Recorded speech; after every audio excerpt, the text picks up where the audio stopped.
एक व्यक्ति को पकड़ा, वो 6 वोट के डाल के आ रहे थे। एक व्यक्ति को पकड़ा जो दूसरी विधानसभा से थे। is directing and using the election commission. Election ballot paper से होना चाहिए। अध्यक्ष महोदय, उन्होंने ये कहा कि 1 नेशन 1 इलेक्शन तो होगा ही होगा, लेकिन एक वोटर लिस्ट भी एक होगी। इन दिनों देश में एसआईआर को लेकर सियासत का पारा हाई हो रखा है और इसका सबसे ज्यादा असर उत्तर प्रदेश में देखने को मिल रहा है। वहीं दूसरी तरफ संसद में चुनाव सुधार पर चर्चा के दौरान सपा मुखिया समेत विपक्ष के कई बड़े नेताओं ने अपनी बातें रखी, लेकिन सबसे बड़ा सवाल यह है कि इस चर्चा से क्या जनहित का कोई भला हुआ? तो जवाब होगा शायद नहीं।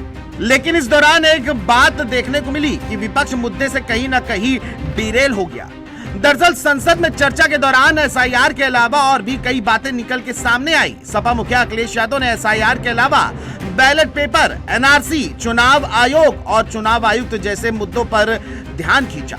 सपा मुखिया अखिलेश यादव ने कहा कि यह एसआईआर नहीं है, अंदर ही अंदर एनआरसी वाला काम कर रहे हैं। जो काम ये खुलकर नहीं कर सकते वो ये एसआईआर के बहाने कर रहे हैं। रिफॉर्म तभी संभव है जब इलेक्शन कमीशन निष्पक्ष होगा। इलेक्शन कमिश्नर के अपॉइंटमेंट का तरीका बदला जाए। वहीं अखिलेश ने आगे कहा कि एसआईआर के बाद फाइनल वोटर लिस्ट आएगी, 4 करोड़ से ज्यादा लोगों को परेशानी होगी।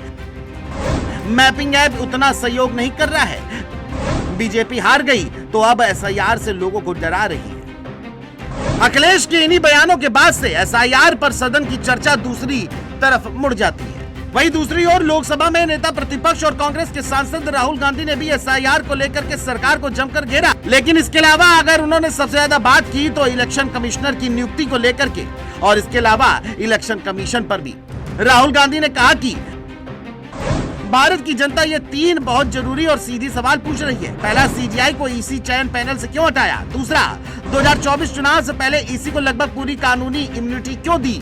तीसरा, सीसीटीवी फुटेज 45 दिन में नष्ट करने की इतनी जल्दबाजी क्यों? जवाब एक ही है, बीजेपी चुनाव आयोग को वोट चोरी करने का औजार बना रही है। राहुल गांधी के बयान से ऐसा लगता है कि एसआईआर से ज्यादा वो चुनाव आयोग और चुनाव आयुक्त पर हमलावर है और सरकार को कटघरे में खड़ा करना चाहते हैं। ऐसा लग रहा है कि विपक्ष बिहार वाली गलती फिर से दोहरा रहा है।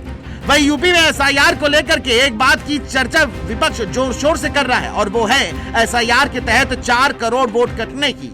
हालांकि इसके पीछे कितनी सच्चाई है ये तो वक्त बताएगा, लेकिन इतना जरूर है कि एसआईआर को लेकर के लखनऊ टू दिल्ली का सियासी पारा हाई है और आने वाले वक्त में सियासत में कौन कौन से रंग देखने को मिलेंगे ये देखना बेहद दिलचस्प होगा। Desk report, JMT news.